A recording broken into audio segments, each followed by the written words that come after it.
What's up, everybody? Welcome back to my Twisted Life of Poetry. I am Poetry. You are here for another Real Housewives of Potomac recap and review, season 3, episode 9, I believe it is. I'll correct it down in the bar if when we get that stuff. I didn't take any notes, so I'm just gonna try to give it this off the top of my head.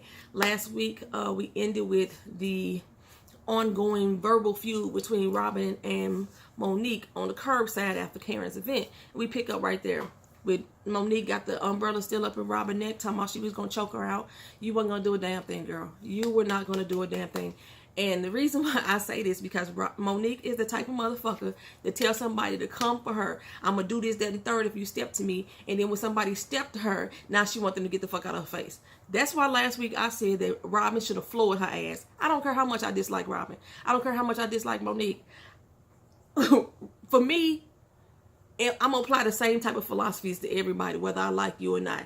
If a bitch step to me and talking about come in my face, or I'm gonna knock you the fuck out and show you what I'm gonna do, when I step to your face, then you better fucking hit me, or you better show me what the fuck you gonna do other than telling me to get the fuck up out your face. That's just the type of person that I am. So I floored the fuck out of Monique last week.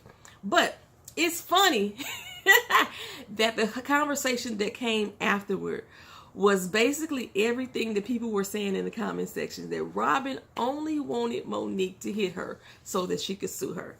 And that's basically what Monique was saying, like, what, you want me to hit you so you can sue me, so I can fatten up your bank account? You know what, you got your broke ass, and you and Juan to be living up in my house, something like that. I got something to lose. You ain't got a motherfucking thing to lose. You already lost it.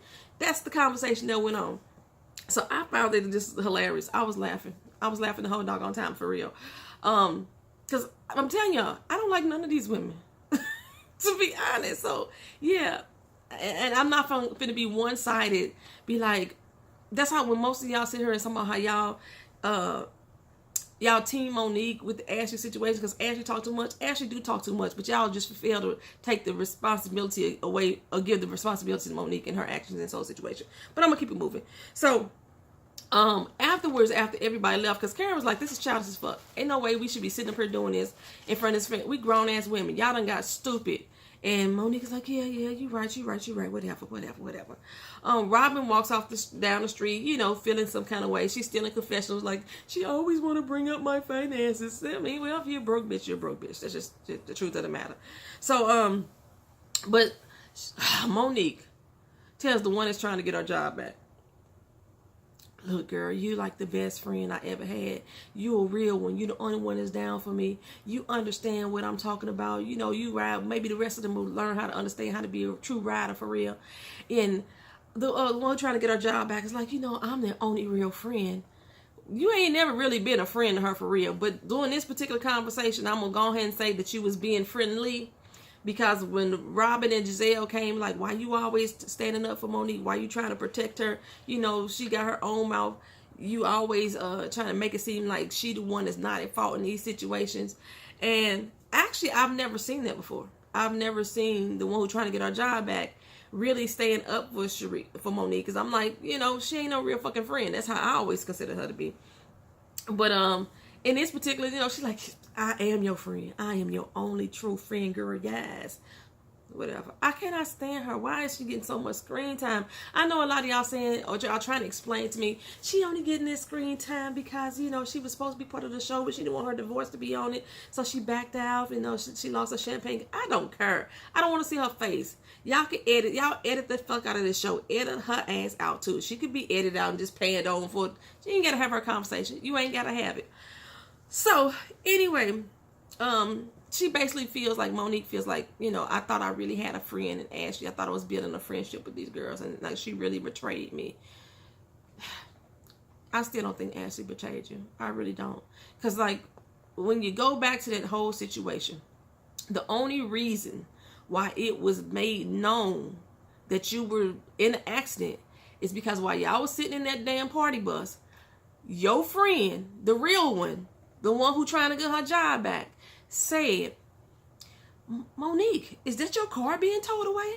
And then she's like, oh yeah, girl, I had an accident. And everybody's like, oh my God, what happened? Yeah, I fell asleep and ended up hitting a tree or got into an accident. I forgot what she said. I think she did say she ended up in a ditch. I could have sworn that she did say that. I may have to run that back myself. And she the one that brought up that she, had a couple drinks, you know, that night. And then when Gizelle related to Robyn, Robyn was like, oh my God, does she have a drinking problem? And so when they were riding in their car, Ashley was like, okay, hold up. I think we need to take a look at my girl. Something's really going on with her. She didn't say she was having a drinking problem. She said something was going on. A lot of people drink because they have issues going on, but that does not make them an alcoholic. I can understand that, and I'm not a fucking drinker, but y'all motherfuckers who drink, you want to justify Monique's actions. I see this in the comment section. I can see that in other reviews. Y'all can miss me with that bullshit. Anyway, so, yeah, but your girl, the one who trying to get her damn champagne glass back, is the one who brought up the fact that your car was being towed, which is the reason why that situation is brought out, which was amazing to me because in that moment, she asked you why your car was being towed. You said that you had an accident, and she was just as shocked as everybody else in that party plan. But at this moment, she said, yeah, girl, when you called me about the accident, you know, I knew you. I know you. When did she call you about the accident? And if she called you about the accident, why did you make it a business to point out the fact that her car was being towed? Like you didn't know she was in the accident, because now you acting like you knew about the accident. Because that was one of my questions. Why did she call Ashley and not call you? Well, I understood why she called Ashley, because just like girlfriends do, we go hang out with each other, and after the night is over with, we say, hey, hit me up when you get home. And if something happened on the way home, you normally tell your girlfriend what happened.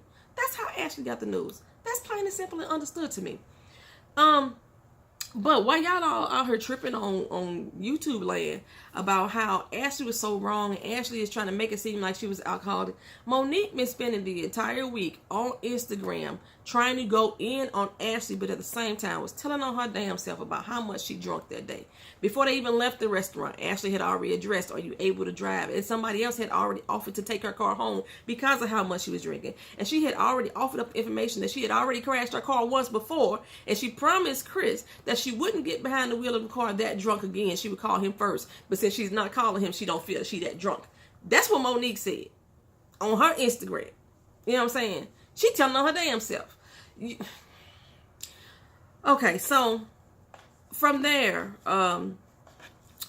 afterwards, Monique decided, I think I'm just going to stick with the people. Afterwards, Monique decided that she was going to go over to Karen's house and apologize.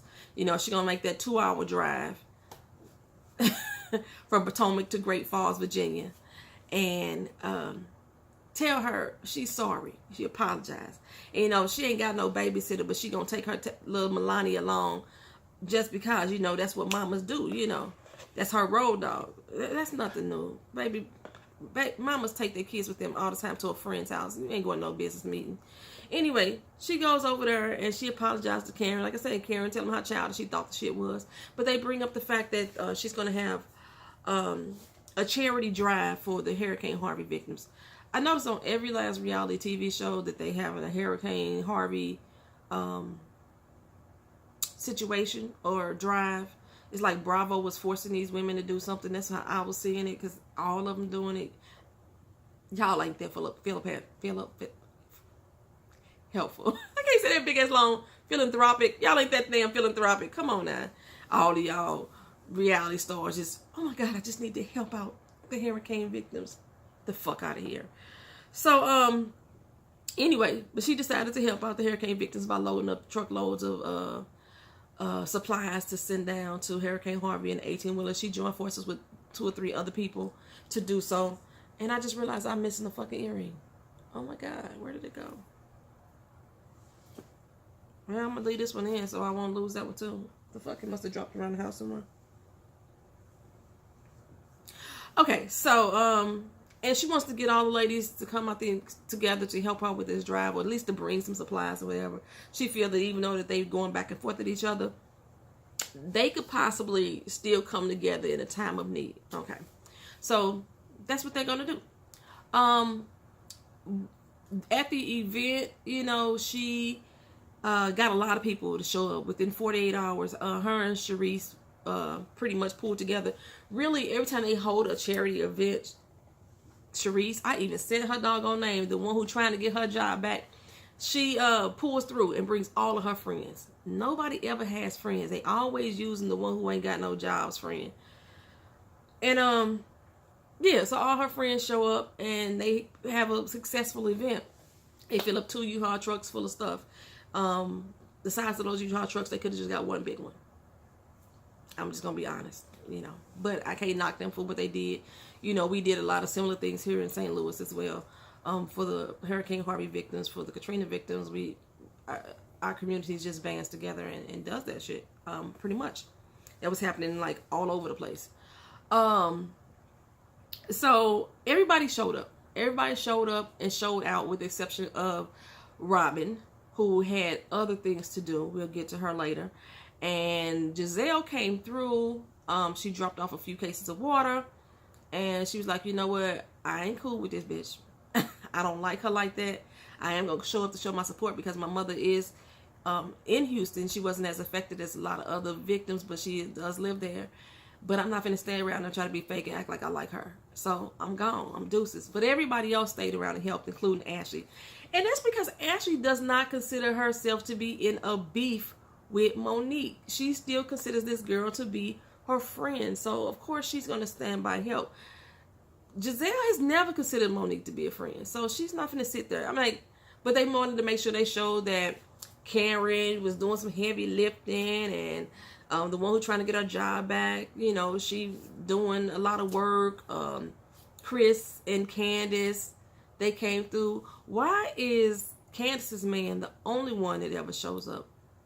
Where was Chris? Monique's Chris. Why he wasn't there helping out? Ray, old as a motherfucker, but still, he could have been there to do something, label a bag or something. Michael wasn't there either. But Chris always makes sure that his face is in the place, Candiace's Chris. Well, from there, Monique was like, Ashley, me and you need to have a conversation, right? So they met up for lunch or dinner or whatever a little later. And, she basically told Ashley, I thought you were a friend. And I'm finna paraphrase her. I really think that you should have covered my ass and, told the same lie that I was telling. You didn't have to go tell everybody all the details. We could have just talked around the conversation, but you had to go and open your big ass mouth. And I really feel hurt by that because you're supposed to be my homie. You're supposed to lie with me. And Ashley sat there and said, I understand. I ain't even mad at you. I understand you on the defense. I understand how you could take it that way. And in the confessions, Ashley told us, look, I know I wasn't wrong, and Monique knew I wasn't wrong either. And I say the same thing. Just how Monique knew she had 4 or 5 bottles of beer, I'm quite sure Ashley knew how many martinis she had to. Both of them was tipsy. Both of them shouldn't have been driving. Only difference is that I still say is very accurate is that Monique crashed her car. That's the only difference between the two. Ashley made it home safely. Monique didn't. That's the difference.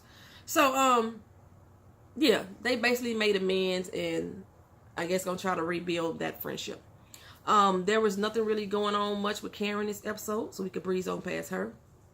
Gizelle is basically having a nervous breakdown about Sherman. And I don't really think that her breakdown is really like whether or not her relationship is failing. It more so has to do with money. Gizelle likes a man who can take care of her. And Sherman is not giving her everything that she thinks she needs right away. She wants him to move in with her and the girls. Gizelle is renting her house, as far as I can remember, and then she bought a new one. Why would Sherman move in with her? Sherman ain't married to you. I know y'all all free and shit these days, and you can free to do whatever you want to do, but he's just your boyfriend. He ain't got to move in with you. But she wants him to move in. But the main reason why she wants him to move in, because her mom wants to move to Potomac. And her mama don't want to live with her. Her mama want her own place. And she thinks that Gizelle should buy it for her.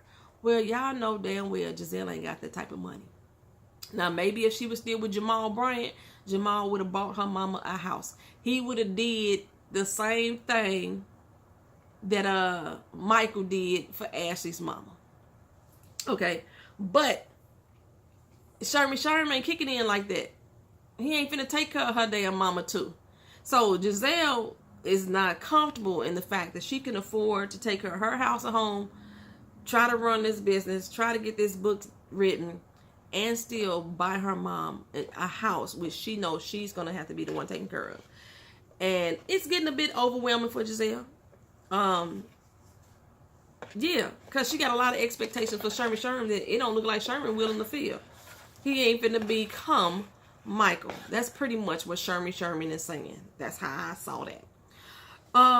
So speaking of Michael and Ashley, there was not much conversation about them either. So we're gonna go on to the next woman, which would be Candiace. Candiace and Michael Lord Jesus. Candiace and Chris have a little secret. They keep trying to take us to this restaurant as if Chris is the owner. Chris ain't the owner of that damn restaurant, y'all. He is not the owner of Myron's.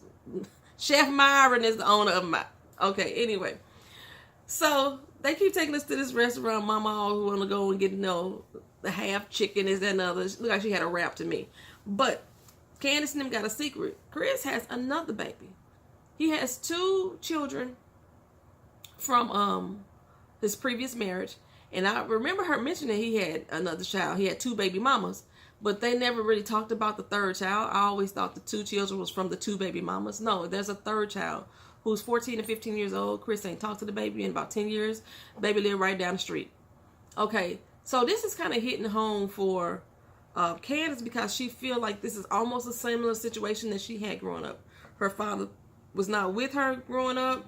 And because of the mama and her bitterness, the daddy is having problems trying to see the kid. And that's exactly what they was trying to say. And she, I guess, didn't want to tell her mama because she didn't want to tell her mama because she wanted her mama to judge Chris. Because basically, Chris is her dad in this moment. That's how she would see her. That's how she thought her mother was going to see it. So, yeah. They want to sit down and have a talk with moms and like, look, hey, about this wedding, Chris's 2 kids are going to be in it. And she's like, yeah, But I got something to tell you. And Candiace really start breaking down. Candiace really has some emotional issues to deal with when it comes to her upbringing and her parents. She really needs to sit down with both her parents. I really believe that. But her mother being a psychiatrist, the way that she plays mind games on her, I find it very disturbing. Her mother is very bitter and holding a lot of hate in her heart for that 30-year-old breakup that happened years ago. The man walked away before Candiace was even born. I mean, she was conceived, but no, before she was even born. And the mama still holds a lot of hate and resentment. Probably. So I wonder who I guess her sister, her dad is the stepfather because she had a father in the house. It was just a stepfather, wasn't her real dad. But so when they tell the mama this, the mama's like, okay, well, yeah, you got to keep trying. I understand that woman don't want you to be around your kid, but, you got to try.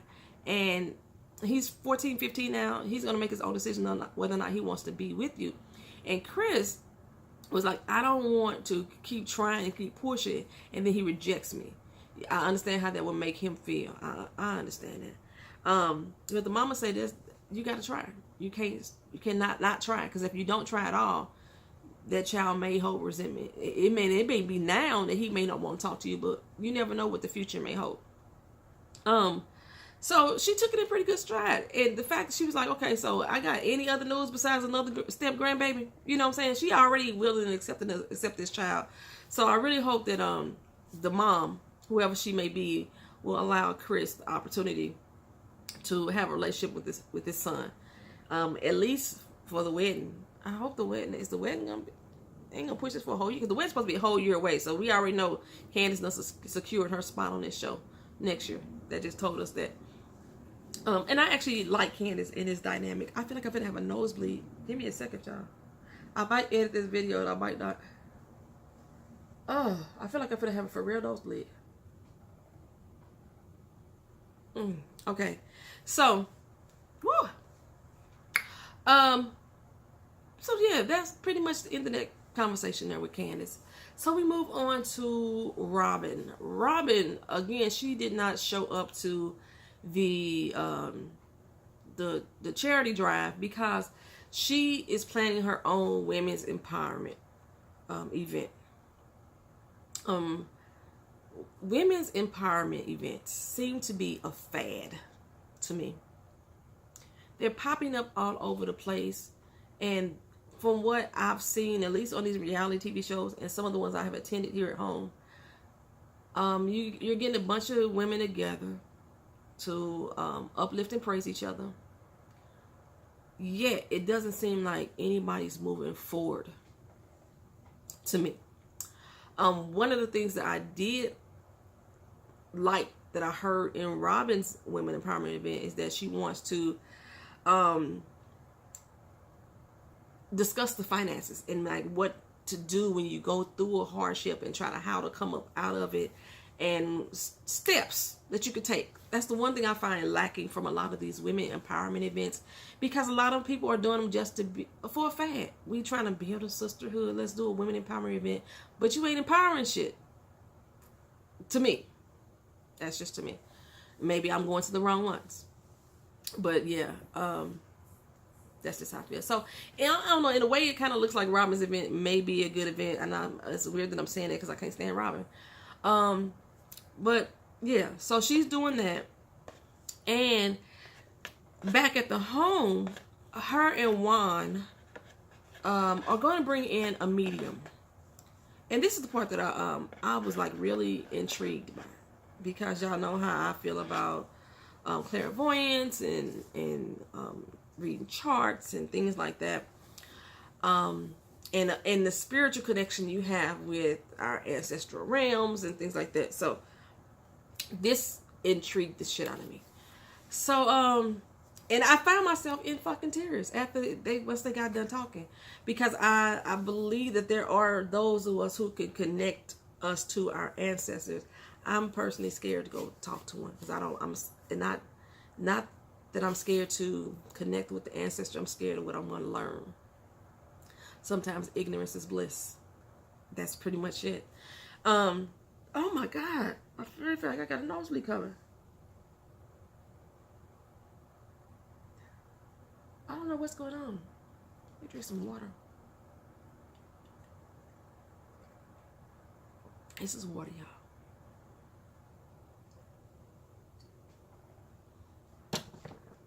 I don't know. That didn't help. I'm going to have to figure out what's going on with my mental. Anyway, so they bring in this medium into the house, and immediately upon entering the room, he starts to sense energy, and he like hears the name Nita, and Juan is like, oh my God, that's my mom. You know, there's so many things that they was able to go through, that he was able to feel, sense the energy, and like I feel like a lot of palm readers, I consider them to be mediums, and so to speak. That's one reason why I kind of hold on to my the advice that the palm reader gave me. A lot of the stuff that she's saying is coming to fruition. I'm kind of fighting against a lot of it though, but that's just me, and I think it's expected because that's the type of person I am.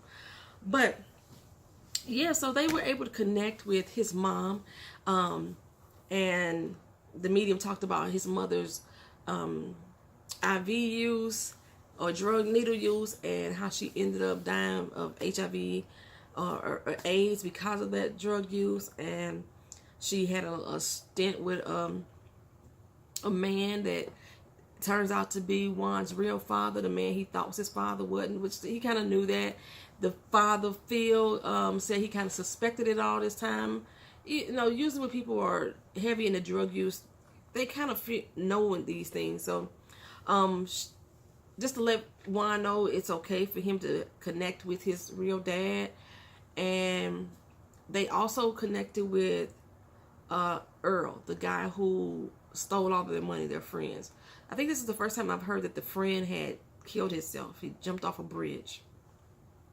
But he makes no apologies for anything he did, but he's content in his life where he is now.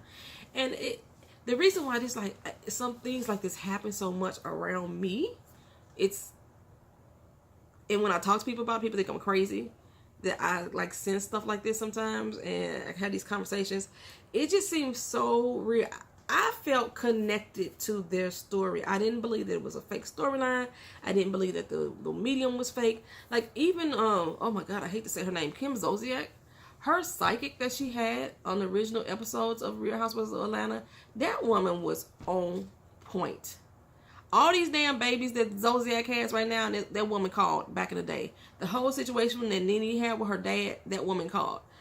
There are people, I think, that have those connections, and it's not dark magic, and it's not fucking witchcraft for people who think that shit. Yeah, anyway. So, overall, I thought this was actually a pretty good damn episode. I hate that I saw the previews, but I'm not going to talk about them. But this thing, like this whole show for the turn on this motherfucking head, they are finna bring in another woman who is going to put a thorn in Gizelle's side, baby. And I don't know if Monique did it maliciously, because Monique is the one that introduced this woman to the cast. I think she did it maliciously. Because her and Gizelle just can't stand each other. That's all true. But a lot of these storylines is kind of like leading up to what's going to happen in future episodes. I see it coming. So, that's it for me. That's the end of the Real Housewives. I think this was pretty much just a review. Not really a recap, you know. But thank y'all for being here anyway. Appreciate you. Talk to you later. See you next week. Peace.